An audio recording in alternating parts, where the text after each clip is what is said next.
The duopoly will have the same impact on the market if two players collude on the price output. Competing business control the majority of the market sector for a particular product or the service they provide. In duopoly, there are only two businesses who are competing or co-opting with each other in terms to control the business. The price in every sector is with them.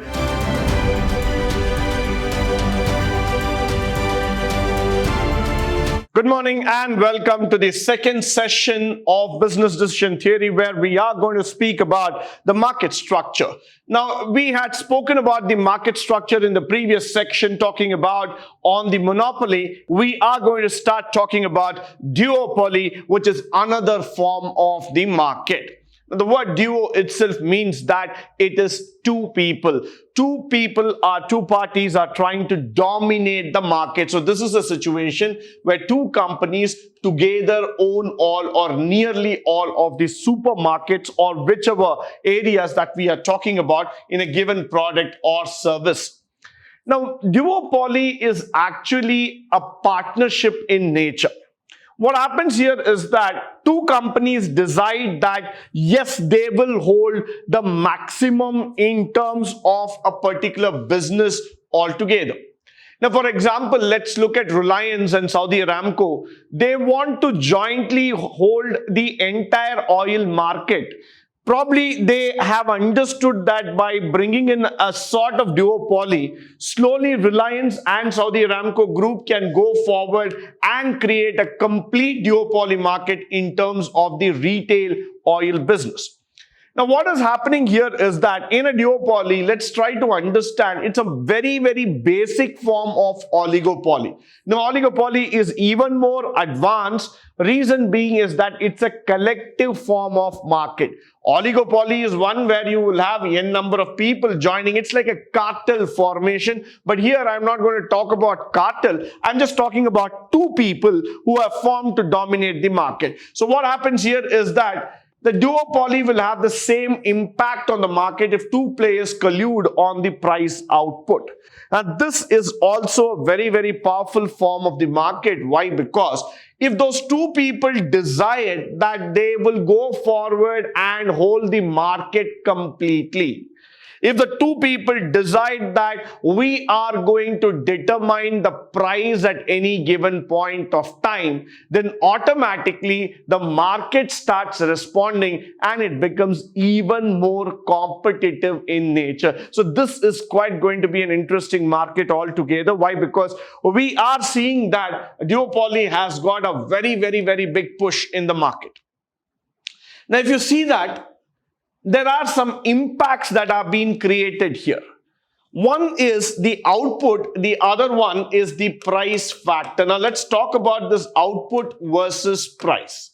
One side, what happens is that the duopoly companies will try to produce the maximum output. Why? Because they have all the resources with them. They have all the factors of production with them. So they will go ahead and try to maximize the output. But the maximization of the output is going to come at a particular price. And that price is again going to be decided by the company itself. So this is an extended monopoly and a limited version of the oligopoly. So now you try to understand, in monopoly, there was a single player. In duopoly, there are two players. But the functionality, the mindset remains the same. Hold the market through your price and quantity, because everywhere in economics, please understand, if you want to gain control over the market, you have to gain control over the price and quantity, the P and Q factor. If you hold a control over the price and quantity, automatically you are dominating the market altogether. So that's why I would always say this is the most powerful market altogether. followed by duopoly is a form of oligopoly where only two companies dominate, and the companies in duopoly tend to compete against each other. They tend, but they're not really competing, reducing the chance of monopolistic market power. What exactly tries to happen is that these two people can even combine sometimes, or they might tend to create a collision so that the others are not able to enter into the market. They are trying to hold that power very tightly. Now let's even look into the Reliance Aramco again, going back as an example here. Or probably if I'm going to look into the defense sector, where you start seeing that L&T is coming into picture, Bharat Forge is coming into picture, or again, when you start looking into the mobile sector, the telecom sector, with Reliance and Bharti Airtel coming into picture, this is again a typical duopoly altogether. When one side, when you look into Reliance, the other side, when you look into Airtel, they again are trying to form a duopoly. What they're trying to do is that apparently it looks for the consumers in the market that they are trying to fight against each other for a market share. But if you critically analyze the position, they are trying to create the market for themselves. They're trying to hold the market. They're trying to share the market among themselves. So what is happening is that the consumer is now left out of choice. The consumer will not have a maximum choice to go back and say to the world that other than these two, there might be another play. Why? Because BSNL is out of the game right now. Most of the people are not preferring it. Vodafone Idea has got a very, very small market share. Reliance and Airtel continue. So they might take up that 50-50 market share altogether. That's exactly what we are looking into in terms of this duopoly. They tend to compete, but they are not competing, but they are creating a powerful stance by which they will hold the market in their hands. Now, Visa, MasterCards are the examples of duopoly which I would like to talk about. Another brilliant example of how duopoly comes into picture. When Visa and MasterCard became the rulers of the credit card business, the digital payment, the card system altogether, what they wanted to do is that every card, every credit card, debit card in the world will have either of the one stamp, either a Visa stamp or a MasterCard stamp. Which means to say that the world is divided exactly into two halves. One, the Visa holders, two, the MasterCard holders. That's exactly a duopoly business all about. Why? Because they wanted to dominate the electronic payment system. They understood that there is competition everywhere, but if we combine and compete, I don't use the word again compete, I want to use the word co-opetition. I don't want to use the word competition. I'm using the word co-opetition. Why I'm using this word? Because if you combine and compete, then automatically you will be able to get the maximum share in the market. So that's why I say that this is a fantastic example where they understood that the combined strength of both the companies can rule the market even more better, and that's how they did it. One of the biggest disadvantages of duopoly is that consumers have a little choice. As I have told you, probably when it comes to the electronic payment systems or anything other than a Visa or a MasterCard, you don't have a choice. But today, yes, of course, there are other players also coming into picture. The RuPay card, which is coming into play, the JCB cards. There's so many factors who have also started coming into the picture. But then what is very, very important is that the Visa and MasterCard or people like them typically tend to hold the market for a very long time. So people don't have the choice like that of the open market. Now, the other thing is that the other disadvantage of duopolies are that two players may collude and increase the price of the customer. That's what exactly is happening. Now, when you start seeing a duopoly, especially in the cases of FMCG products or in the mobile business, in the telecom itself, let's look at Samsung versus Apple. Moment Apple releases a phone, Samsung also comes with a phone. Both of them tend to keep on increasing the level of price in their mobile. They try to bring in a premium edition, put some high-end technology there, and they continue to increase the price of their mobiles.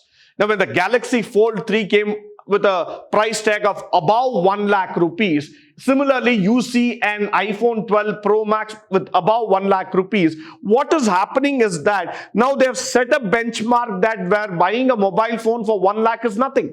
People are buying phones worth of 1.5 lakhs or even 2 lakhs. Why is this becoming possible is that they are actually creating again a duopoly market in Indian system and trying to level up the prices so that the consumer has to spend more to get to the premium end.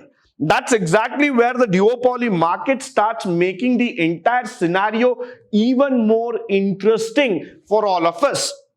Followed by, in a duopoly market, competing business control the majority of the market sector for a particular product or the service they provide. A business can be a part of duopoly when it provides services that do not fall into the market sector in question.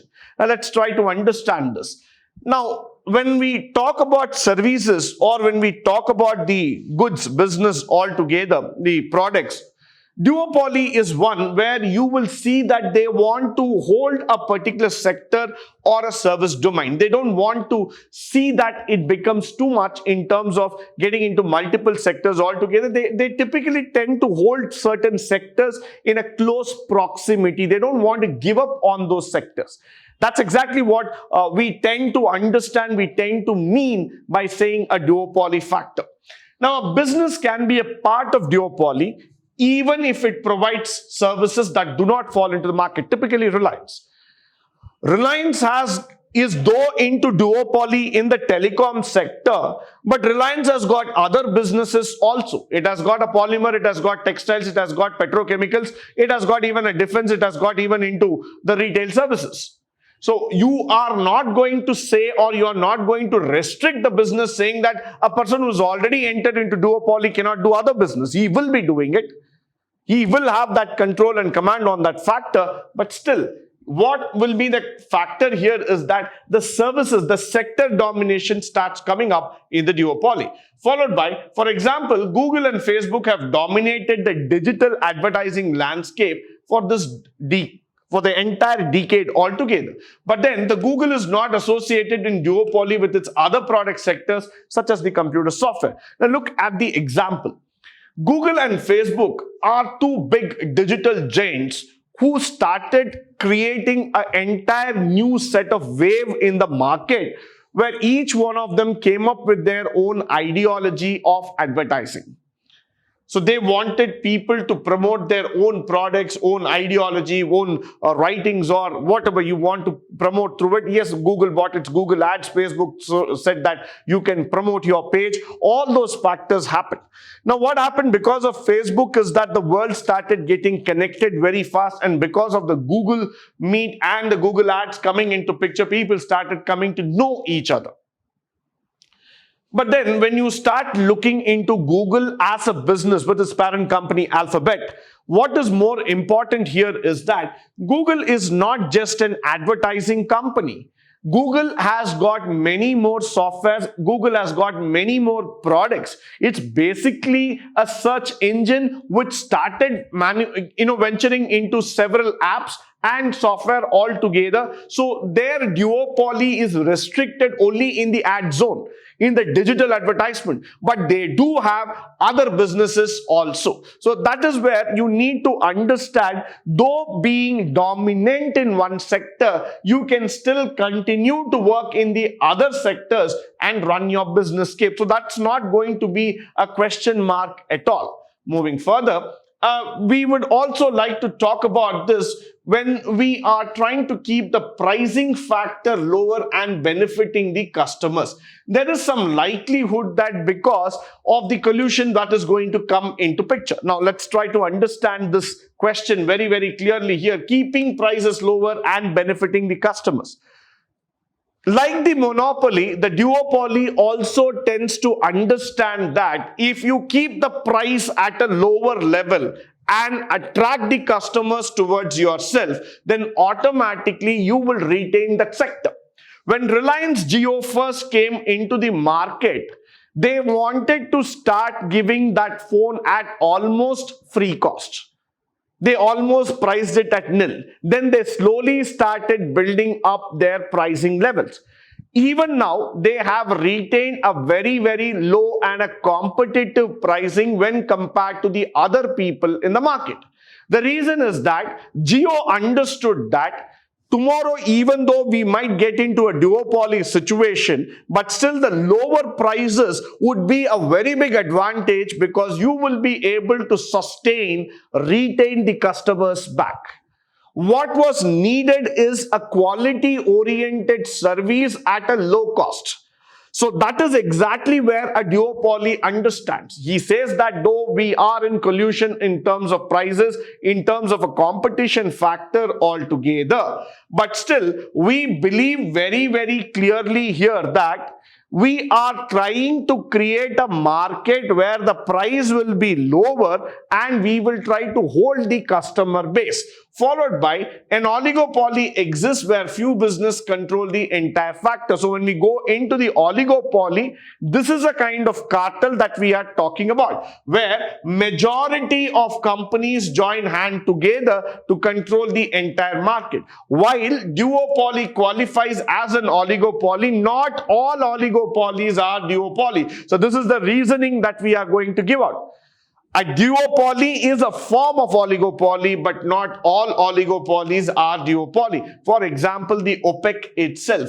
The OPEC is a community which controls the oil, petroleum prices across the world, the crude prices. That is the oil producing, exporting countries altogether world. Now, what happens here is that the oil and petroleum exporting countries, they have a cartel.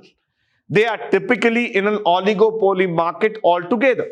But they will not be a duopoly. Why? Because there are more than 7 nations who are involved in terms of pricing. They are not a duopoly form. They are an oligopoly only. But a duopoly will have the characteristics, will be a representation of the oligopoly.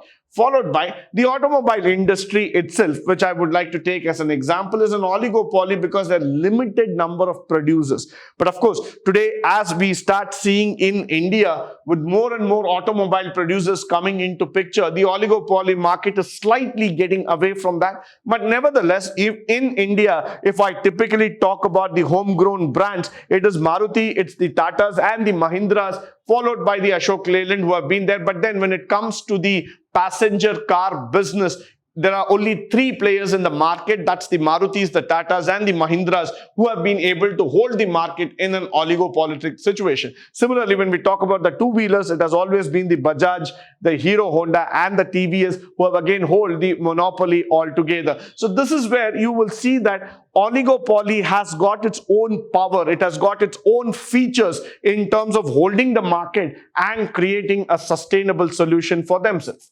Followed by the collusion practices. What do you mean by collusion practices? An agreement between competing entities with the purpose of manipulating the market, often by inflating prices, which means we both will join hands together and raise the price to the next level. Why do we do this? Why? Because let me give you an example. What happened in the Washington Post in 2012 when Apple was accused for colluding with publishers to artificially take up the prices of ebooks offered through their iBookstore services.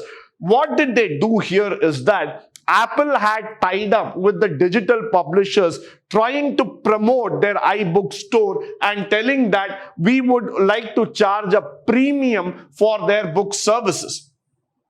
Now, that was an unfair situation that was actually created by Apple because they wanted to dominate the digital space of publication.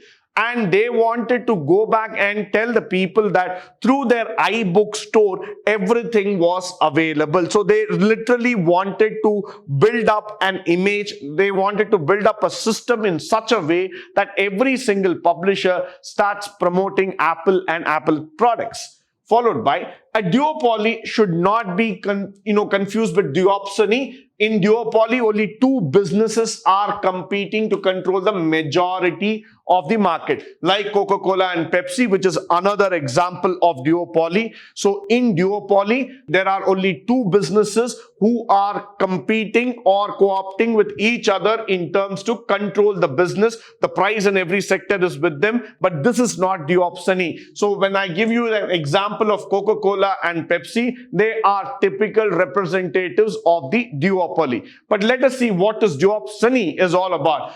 This is an economic condition whereby only the two large buyers for a specific product or service comes into picture. Now, what is this factor here when I talk about duopsony? Means they have the bargaining power. Now, this is the first time that you are going to learn about something new called as the bargaining power or bargaining capacity. Now, let's look into the example to make it even more easier. Intel Corp and the Advanced Micro Devices, AMD, they are the two biggest players when it comes to the chip manufacturing business, is an example of duopsony. Why? Combined, they command 100% of the sales in the computer market, especially in terms of the chip manufacturing. So what happens is that their influence over the suppliers is extremely great. They have the power to bargain with any semiconductors and chip manufacturers because they are the only two players who can buy the maximum quantity of chips for the computer manufacturing. So now what happens is that they try to go ahead and create a bargaining power with the suppliers so that they get the chips at the lowest price possible. That's exactly a duopsony coming into picture. So when we talk about this duopsony, this becomes quite challenging and interesting for us to know. So duopsony is all about that collective bargaining power.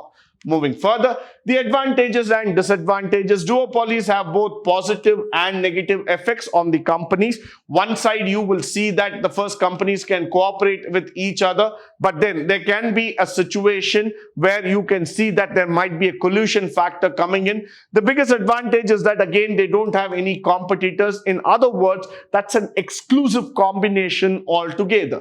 The companies in monopoly can concentrate on improving their existing factors and the products because they are the only two people, and now they have the power to combine and take it further. And the other factor here is that because they compete with each other, the consumers benefit from the prices, and to a great extent they cannot be taken off, or they do not have much of restrictions in terms. So the consumer will get the benefit from both sides of the factor. Now, the disadvantage of the duopoly factor is that they limit with the trade. With duopoly, the supply of goods and services lack diversity sometimes because you don't have fresh ideas and innovations coming into the sector. So you feel that, the market needs some sort of refreshment altogether. Market needs new players altogether. However, in duopoly, you see that the absence of the competitors coming into picture actually stifles innovation. So you don't have much of innovation. You don't have much of new products driving into the picture. And sometimes the competition is not really heating up with very, very few alternative and choice left for the consumers. So what happens in the duopoly market is that you see that the market is a very, very restrictive market, not allowing new players to grow and succeed. With this, I come to the end of the session. I hope and believe that all the information shared through this session will be of a great help and resource to you. In the upcoming sessions, we shall be trying to see more about the market structure. Until then, stay tuned, stay blessed, and stay enlightened forever. Thank you once again for joining me today on this wonderful session.